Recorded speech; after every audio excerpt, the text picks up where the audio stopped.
Сәлематсыңдар ма балалар? Қалдарың қалай? Сабаққа дайынбыз ба? Ендеше бүгін қазақ тілінен екінші сабақты ары қарай тіл және сөйлеу дегенімізне тақырыбымен жалғастыратын боламыз. 6-шы жаттығу. Мұқият тыңда. Сөйлеу мәнері кімге тән екенін анықта. Бізге берілген тапсырмалар. Алматы уақыты 9 сағат 15 минут. Балалар, бұл кімнің сөйлеу мәнері деп ойлайсыңдар? Әрине, бұл радиодиктор мен тележүргізушінің сөйлеу мәнеріне жатады. Аузыңды аш, де. Бұл тіс дәрігері. Ыстық самса алыңыз. Бұл сатушының сөйлеу мәнері. Абайлаңыз, есік жабылады. Келесі аялдама Абылай хан даңғылы. Бұл әрине автобус кондукторының сөйлеу мәнері. Ойыншықтарыңды тағы да шашып тастағансың ба? Бұл ата-анамыздың сөйлеу мәнері. Бүгінгі өтетін тақырыбымыз етістік. Бұл мұғалімнің сөйлеу мәнеріне жатады екен, иә балалар? Дұрыс айтасыңдар. Келесі жаттығу. 7-ші жаттығу. Мәтінді тиісті дауыс ырғағымен оқы. Самат ауылдағы атасы мен әжесін қатты сағынды. Сол сағынышын тілі жеткенше айтып хат жазбақ болды. Кешкі тамағын ішіп болған соң, біраз уақыт теледидар көрді де өз бөлмесіне кірді. Торкөз дәптерден 2 парақ жыртып алды. Ақ қағаздың басына сәлем хат деп жазып қойды да, әрі қарай өз ойын, жай күйін әңгімеледі. Қалдеріңіз қалай? Ата, әже. Ауырмай сырқамай жүрсіздер ме? Көкем жұмысын істеп жатыр ма? Біз де аман саумыз. Өтепберген Ақыпбекұлы.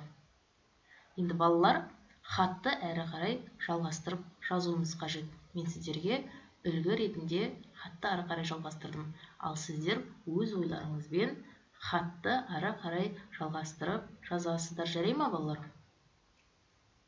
Мысалы, сіздерді қатты сағындым. Ауылға барғым келіп жүр. Сабағым өте жақсы. Осы 90-ды 5-ке аяқтауға тырысып жүрмін. Мен сіздерді қатты жақсы көремін. Кездескенше сау болыңыздар. Сәлеммен немерелеріңіз Самат. Сәлем хат жазған кезде міндетті түрде басында сәлемдесіп аламыз, иә? Ал соңында сәлем хатымыз кімнен екенін анықтап жазып қоюымыз қажет. 8-ші жаттығу. Тапсырмалар арқылы сөйлеудің қай түрі жүзеге асырылғанын тауып көр. Сөйлеу түрі мен оған сәйкес тапсырманың тұсына плюс таңбасын қой. Сөйлеу түрлері бізде ауызша және жазбаша болып екіге жіктеледі. 6-шы жаттығуда ауызша сөйлеу түрі мысалға берілген.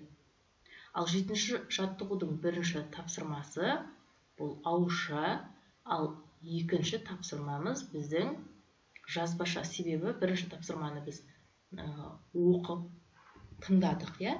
Оқылым мен тыңдалым бұл ауызшаға жатады. Ал екінші тапсырмада біз хатты ары қарай жалғастырып жаздық. Бұл жазылымға жатады, иә балалар? 9-шы жаттығу. Оқы, мәтінді оқуда сөйлеудің қай түрін қолданасың? Осыны анықтаймыз. Алматы қаласынан 70 шақырым жерде Таңбалы тас деген жер бар. Таңбалы тас бірнеше жылғалардан, өзектерден тұрады.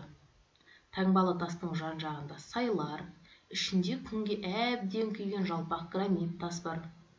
Гранит тасқа таутеке, бұғы, киік, жылқы, бұқа және басқалардың кескіндері қашалып салынған.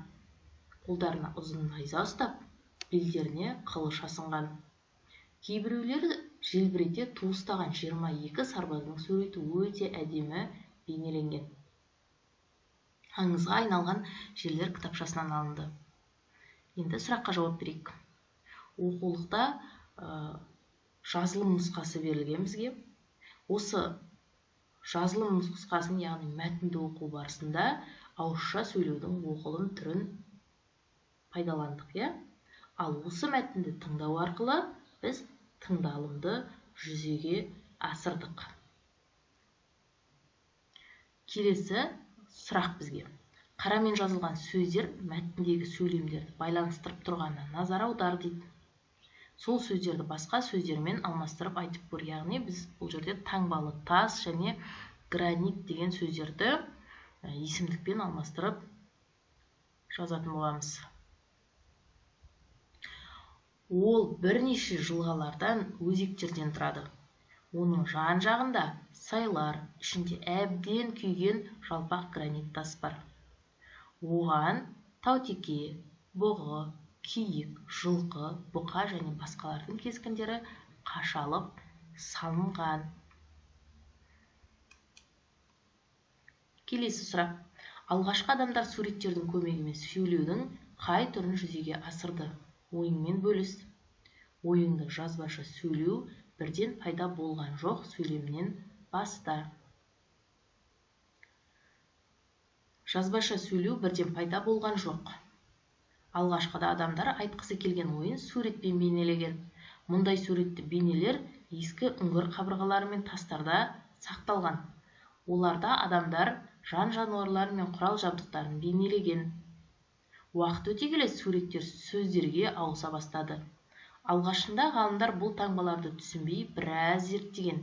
Кейін заман дамып, адамдардың ойлау қабілеті өзгеріске келе жазулар пайда болды. Қазір жазу үшін әріптер және басқа бейнелер пайдаланылады.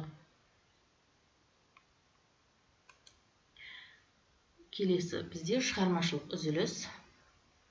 13 жаттығу. Сурет бойынша күзде не болатынын әңгімеле, не болмайтынын айт. Әңгімелеу үшін сөйлеудің қай түрін қолданасың? Әңгімелеу үшін біз ауызша сөйлеу түрін қолданамыз, е? Мысалы, күзде ағаш жапырақтары сарғая бастайды, бау-бақшадағы жеміс-жидектер пісіп, толысады. Оларды адамдар жинап, қысқа дайындалады. Күз мезгілі адамның көңіл күйі секілді құбылмалы. Бірде жаңбыр жауып жатса, енді бірде күн шәйдай ашылып тұрады. Келесі бізде сұрағымыз: көз мезгілі бейнеленген сурет бөліктеріне зер салып қара дейді. Осы сурет бойынша 3 сұрақ жаз. Яғни біз осы өзіміздің әңгімелеген мәтінімізге 3 сұрақ құрастырамыз. Бірінші мысалға: күзде ағаш жапырақтары қандай болады?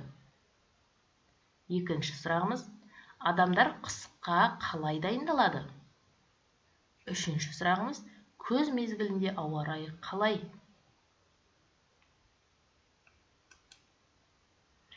Осыменен бүгінгі біздің екінші сабағымыз аяқталды. Назар салып тыңдағандарыңызға рахмет.